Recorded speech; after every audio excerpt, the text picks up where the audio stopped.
Hello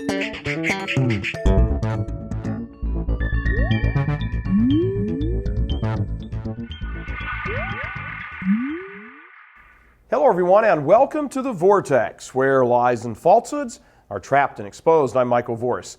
It would now appear that all the official chaos surrounding Obama's appearance at Notre Dame's commencement 2 years ago has now concluded.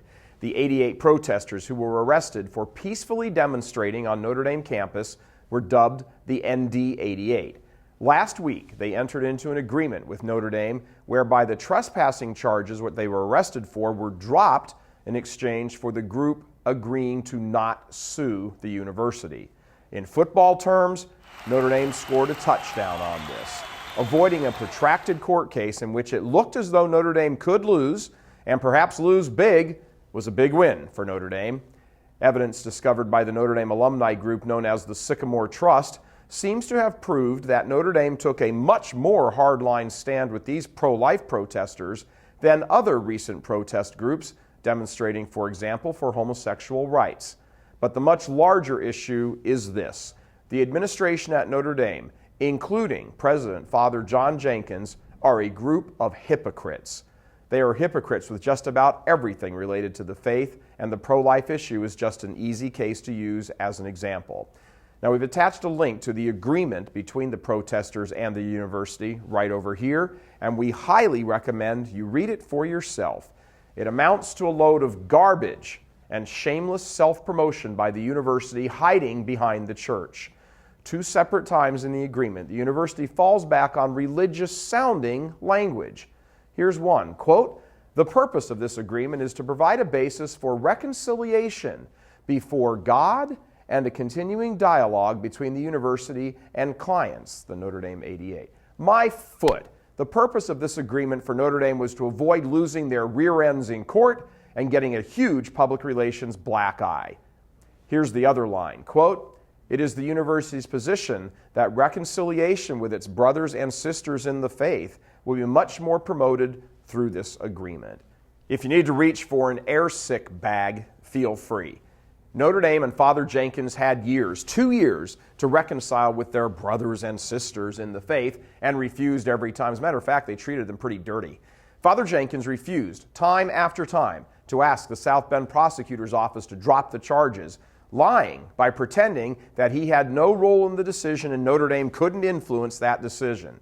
Well, if it's the truth that he and Notre Dame were powerless to have the charges dropped over these past 2 years, then how is it that when once the protesters agreed not to drag Notre Dame through court, that all of a sudden now the charges mysteriously are dropped? Will miracles never end at Notre Dame? The truth is that Notre Dame is not really pro-life. It allows a mild pro-life presence at Notre Dame for the sake of appeasing alumni and keeping up the appearance. And that's all it is, folks, a facade of being Catholic.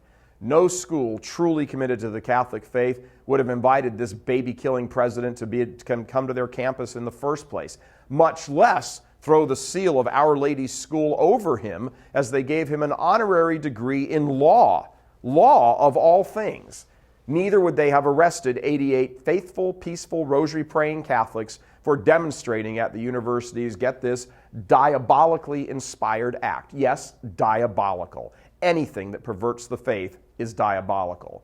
But for those who still doubt that Notre Dame is a fake Catholic school, consider that despite all the hoopla by the university's well-oiled public relations machine, that ND really is pro-life and is out to prove it by Father Jenkins going to D.C. with Notre Dame students for the annual March for Life, and that creating an official pro-life office, and the director of that was a former student who protested the graduation.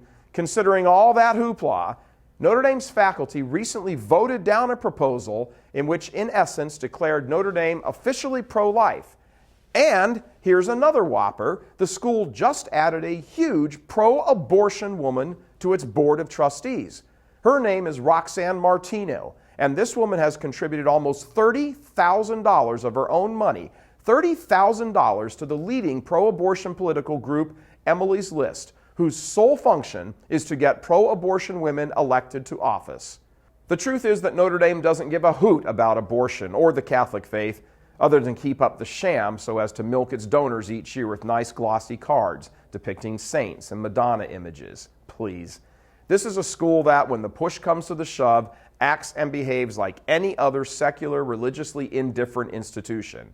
Its faculty is populated with atheists or lapsed Catholics. Its policies are formulated without a thought of God or the church. Its theology department has harbored one of the biggest dissenters against the faith in the last 50 years in the person of Father Richard McBride. For all intents and purposes, Notre Dame is a practical atheist school. So just admit it. Take your place alongside all those other schools that you pant after, like Harvard and Stanford and Duke, that don't believe in God either. Just stop publishing statements that insult the intelligence of people intended to read them. The hypocrisy at Notre Dame is all about money, nothing else. You know, high atop Notre Dame is a golden statue of the Mother of God, and you get the sense that when Father Jenkins and his cronies look up there, all they see is the gold. God love you. I'm Michael Voris. Please help us keep delivering these kinds of messages that so desperately need to be heard and acted on. Join RealCatholicTV.com today as a premium subscriber. Become immersed in the faith established by Jesus Christ. The Catholic Church is the only hope against evil because that is its God-given mission. As our Lord said, apart from me, you can do nothing. Join RealCatholicTV.com today as a premium subscriber and come to learn and love Christ more deeply.